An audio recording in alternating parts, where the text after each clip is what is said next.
देखो कृष्ण, यही बहुत पुरानी प्रथा है और इसे हमें तोड़ना नहीं चाहिए। बाबा, फिर हम धरती की पूजा क्यों नहीं करते जो हमें सब कुछ देती है? सूर्य की, जिसे जीवन मिलता है, और यमुना की क्यों नहीं? कृष्णा, तुम सही कहते हो, लेकिन यह संभव नहीं है।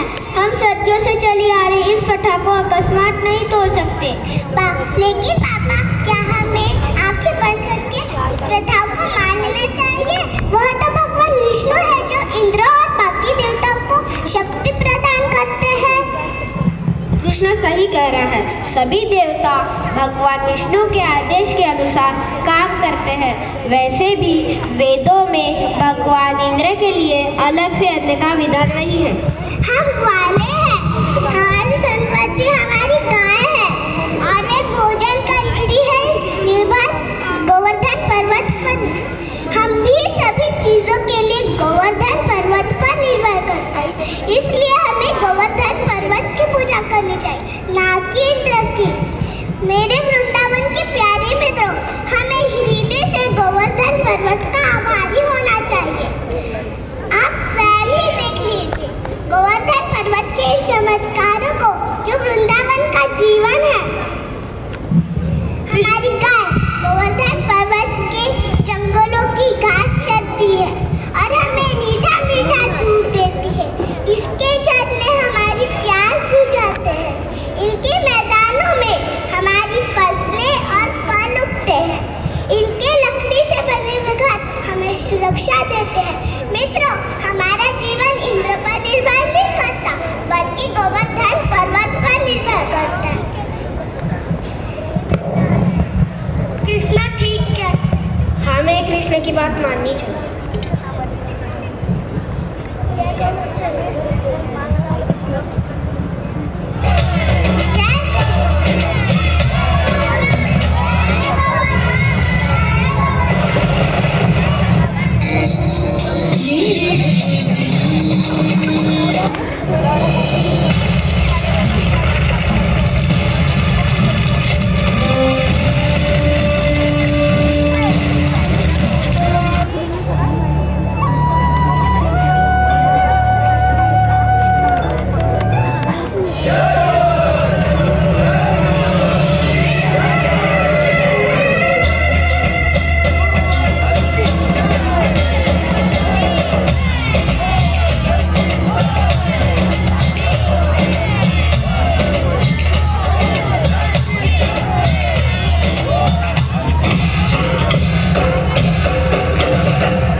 जमुना तट पे रास रचेगा, प्रीत विराजेगी, प्रेम में राधा नाचेगी। बांसुरी कृष्ण की बाजेगी, प्रेम में राधा नाचेगी।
इंद्रदेव, हम सबका विनाश करने पर तुले हैं। कुछ कीजिए नंद महाराज, कुछ कीजिए। हमारे प्यारे कृष्ण, हम जानते हैं कि तुम हमारा हित ही चाहते थे, लेकिन तुमने इंद्रदेव को कोपित कर दिया। हमें इसी समय उसे क्षमा मांगनी चाहिए।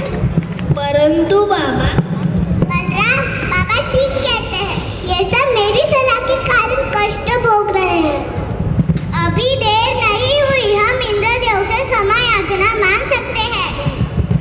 रुको कृष्ण, कभी हम पर या वृंदावन पर आज नहीं आने देगा, कभी। आपने सच कहा माँ, आप सबके लिए मेरा प्रेम इंद्र के इस दुष्टता से कई बड़ा है। मैं वृंदावन की रक्षा अवश्य करूंगा।